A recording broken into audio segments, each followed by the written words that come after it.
Well, look who's back in town.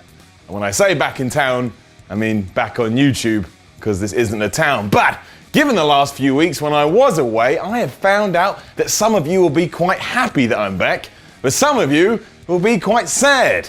Tears coming from your face and everything. So I thought I'd give those people another break this week. So I went out and I found someone else to host this week's Ups and Downs. And I'm doing that just for you.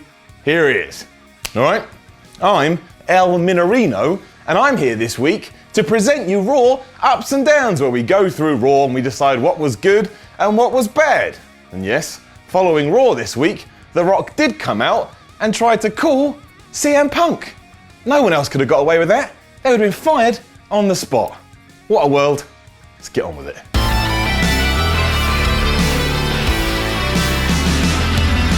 I've got absolutely no peripheral vision in this. How do wrestlers do it? Kevin Owens came out to start Raw off this week, cut a damn good promo on Goldberg, teased talking about the Chris Jericho segment, and then just dropped the mic and went backstage. Massive up. While no one actually believes that Kevin Owens will walk away from Fastlane with the win, this segment made him seem confident and it made him feel like the champ. And he criticised Brock Lesnar for not taking Goldberg seriously, something that he wasn't going to do, and then he went after Bill's family. I really hope at the very least Owens is allowed to look a little bit strong against Goldberg. I mean, that's unlikely because look what happened to Brock Lesnar over the last few months. So it's kind of hard to see WWE going, oh yeah, we let Brock Lesnar get jobbed out, but Owens, he can go 15 minutes with Goldberg. And also, shorter matches do favour old Billy Boy. But right now, Kevin Owens has all the steam. He has all the steam. He's got more steam than a train. So to take that all away would be a bad move. So I hope there's some balance. It was also awesome that he only teased talking about Jericho. Right now, we don't need any explanations until Fastlane is out the way. Pick it up then, and pick it up when we can start building to their match at WrestleMania. So that was good too. And it was also good that Chris Jericho wasn't on the show. So that's an up. WWE has a tendency to rush things in the modern day, but they've done the exact opposite with Kevin Owens and Chris Jericho. So hopefully we don't see Y2J until the pay-per-view. He gets involved, costs Owens the Universal title, and then in one match, you're dealing with like 10 stories at once. That is cool. My friend Simon stood in for Jack on last week's SmackDown Up and Downs, and when he was there, he gave the tag team division a down. So now we're on Raw, and we're about to talk about the tag team division. It's only fair we give that a down as well. Everything is so convoluted and confusing at the moment, it's hard to make heads or tails out of it. Apparently, you've got your tag champs doing a mini feud with Roman Reigns of all people, and then there's just random number one contender matches between Big Cass and Enzo versus Sheamus and Cesaro. The match was fine and all, as is the fact that Big Cass and Enzo are now in line for a title shot. Sorry, title match. But how am I meant to care when everything feels so seat of my pants? Ever since the New Day lost their gold, the whole thing has felt like a rushed mess, and we need to sort that out quickly. We need structure and we need storylines to make that happen. Which is why the New Day versus Rusev and Jinder is also getting a down. For starters, the Jinder-Rusev tag team seems to be something you just roll out when you've got nothing better to do. We don't even know why they're a team aside from their characters aren't meant to be from America. Great. Put them together. Sounds faboo. And they lost, which is criminal. That's right, criminal. Rusev not winning a match should be illegal. And at this point, it seems like he's not even going to have a program for WrestleMania. He may even just be thrown into the Andre Battle Royal. I don't want that. He should be in a main event program. Makes me mad, makes me sad. I may actually explode. Just blow up, bits of my body everywhere, liver over there, kidney here, brain in pieces, all because Rusev didn't have a proper feud. I am going to give an up for the nonsense between Lana and the New Day though. Sorry. But because I'm a child, I did enjoy Big E saying that Lana had obviously stolen their plans for ice creams because she's a Soviet and all Soviets do is hack into things. I mean, that's actually offensive if you are Russian, and I laughed, so I'm sorry, shouldn't have done it, but let's go forward. I also enjoyed it when Xavier gave her a shock and she threw her iPad up in the air and it broke. So the lesson we've all learned here is I need to grow up and do more Hurricane Ranas. Turning the clock back to a couple of minutes ago, I am going to give what Roman Reigns did on Raw an up, even though the match he was in was stupid. The reason is simple. He got DQ'd because he went crazy on Gallows and Anderson with a steel chair. Now I know the tag champs are meant to be the heels, but Reigns' actions weren't exactly babyface 101 now, were they? So the up is basically in the hope that this is a slow build to Roman Reigns finally turning heel. At least that's how I want to look at it, because I'm a positive guy and a luchador. So I'm keeping my fingers crossed, and if we get 6 months down the line and it turns out that Roman is still a face, then we can retroactively come back to this moment and give it a down.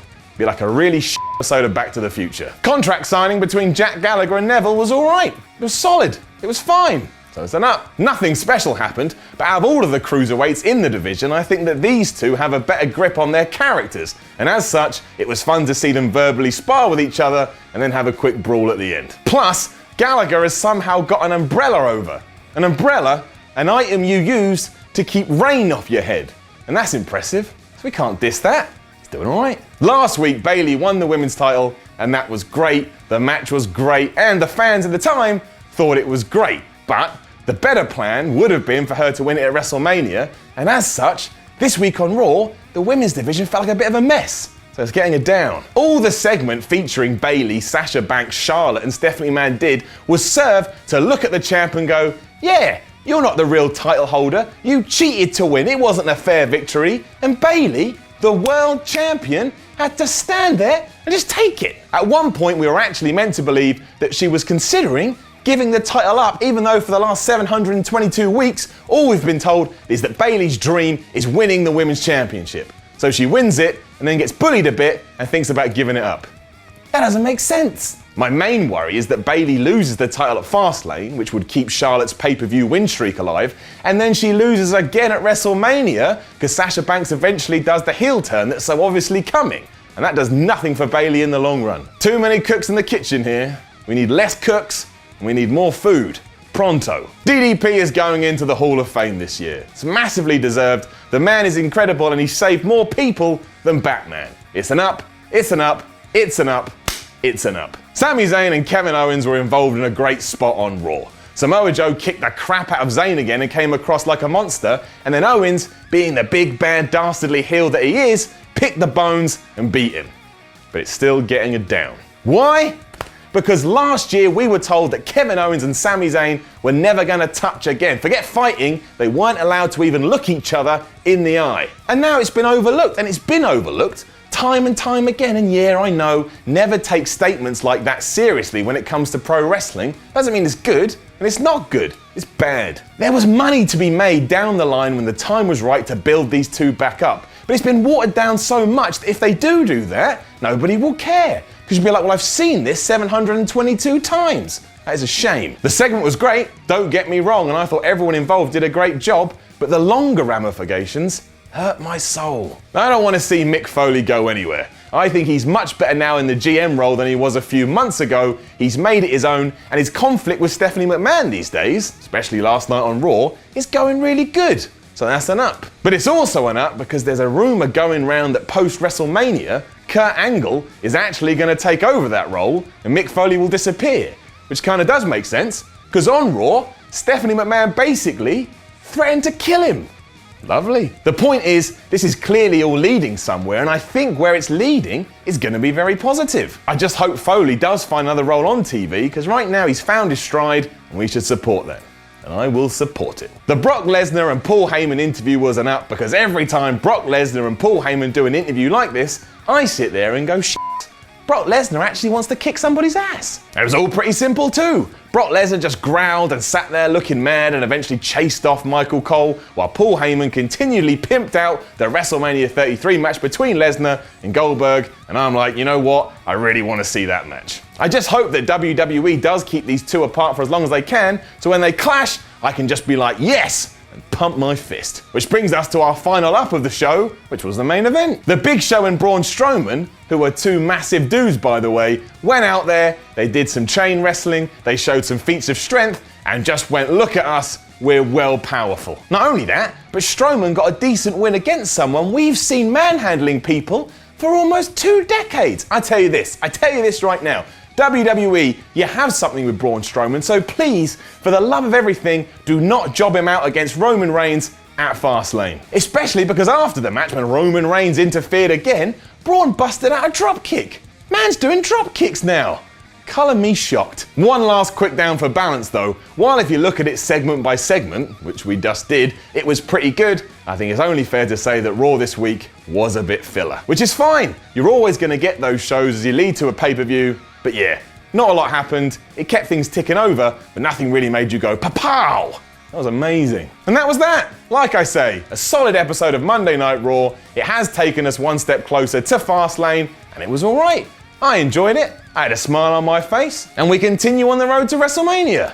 What a lovely road that is. Now, don't forget to leave a comment below and let us know what you thought about Raw, and then like, share, and subscribe. Then go to WhatCulture.com and read the Ups and Downs article this is all based on, and then you can come follow a version of me on Twitter as Simon Miller 316. I'm El Millerino from WhatCulture, and you have just been watching Ups and Downs, and I want to say to you from the bottom of my heart, thank you very much. You may never see me again, but maybe you will.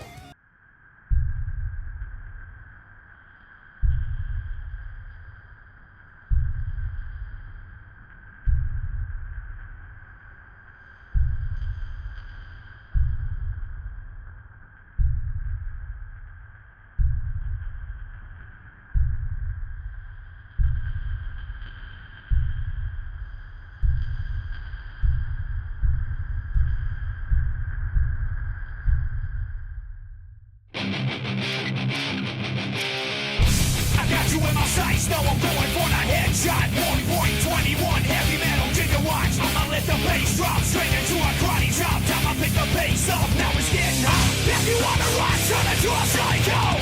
If you wanna roll, turn into a psycho. If you wanna fight, turn into a psycho.